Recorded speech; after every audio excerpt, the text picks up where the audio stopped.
So, good morning, sir. I am Cristela Bautista Gumanid, BSL Social Studies 3. So, regarding this subject, um, I am very much eager to pass this subject since it is one of my goals to become a professional teacher someday. So, I don't know what will happen to me in the next stage of my life or in the next chapter of my life, but I really want to become a professional teacher. So, either I will teach private or public school.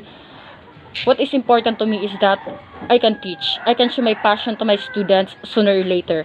I can share my talent. I can share the knowledge that I've learned from this degree. I can share this to my students. So that's what matters to me. So in my prior knowledge about government, so it has many definitions. So one of those definitions is that it is an organization governing an authority. And of course, government has three major branches, namely the legislative department, the judiciary, and the executive department. Wherein judiciary department judges the law or whether the crime or the action is it right or wrong. While the legislative department are the lawmakers and the executive department are the one who executed the law that is being made. And then other thing is that when we say government, it has a ruling power that governs the society. It is the responsible for what will be the let us say what will be the following functions of those individuals who are serving the people. When you say government, if you're in the government, you are serving the people. You are obliged or you are responsible for taking care of the people's security in one country. And in politics also, it is a process or it is a process by which groups of people tied up to make decisions. So it is generally applied in behaviors within civil governments. So, but politics can be observed in all human group interactions, including corporate, academic, and even religious institutions. So it consists social relations involving authority of power, the regulations of political units, and the methods of tactics used to formulate in applying the social policy. So for me as a student, comparative government and politics as a subject. So I can say that it focuses on the process and the outcomes of countries used to set up or elect and run governments. Those policies and regulations regarding governments and policies such including important topics, and of course it illustrates the diverse government across the world. So how each government, each nation interrelated to each other.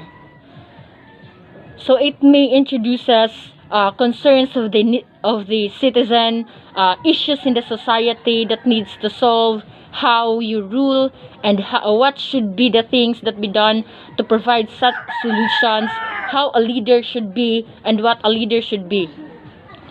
And as a trainee teacher, as a future educator, and even as a teacher, it is important for us to study government and politics since we are largely influenced by ideologies and beliefs in the society, wherein politics is something specializations that can be achieved and by the career we made. So it has many aspects that can influence us. So we can understand the length and the breadth of the politics and use this knowledge for the welfare of the society. So all these grounds must be developed, and all these grounds is necessary for us as a future educators. So one can teach policies in the classrooms, but practically and experience can make each one of us understand things. So we cannot understand things or we can say we cannot understand those things including politics without studying it. So we are educators. We are largely connected with politics and government.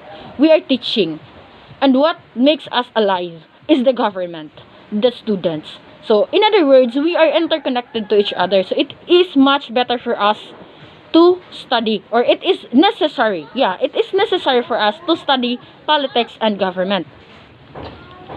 And lastly, in this subject, I expect that there will be some lessons or another new lessons that will be discussed to us. There will be many ideas, set of information that we will be learning as a student. I know that this subject can help us to build our own character, to build our own personality, my own personality and my own career. I know it can help me a lot. And I am also expecting that this subject will introduce us to some of the laws which is related to the government and politics, and how does the government govern the country, or those people in the authority of the government govern those country, or the country itself. And how does I am also expecting that we will be tackling about the advantages and disadvantages of it. Thank you.